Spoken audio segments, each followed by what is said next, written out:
John Kagushia.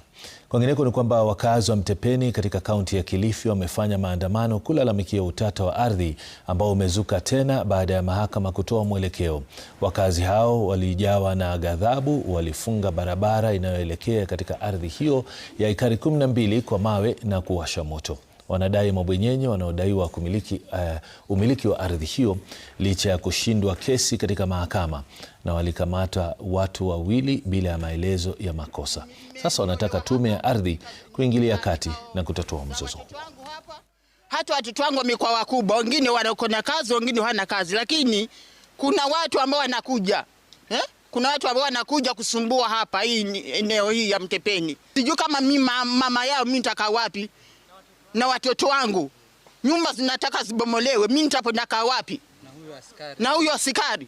Kumetokeleza watu ambao wanaitwa wenyenye.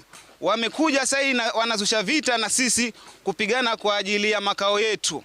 Sasa hatujui hawa watu kama wanatoka wapi, au hawa watu wanashirikiana na madisiai wa Mtwapa na polisi wa Mtwapa na polisi wa Ndonya kuja kutuharibia sisi hapa. Sasa Bwana Rais, nataka waulize hawa watu ambao wanakuja kutuharibia sisi. Na tuko hapa kisheria.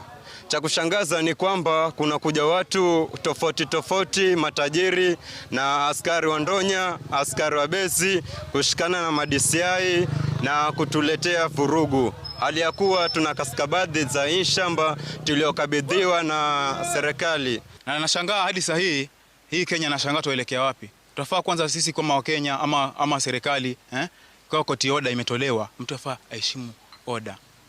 Lakini nashangaa order imetoka, lakini hao ni kama hakuna kitu wanaona. Wanadharau mpaka koti.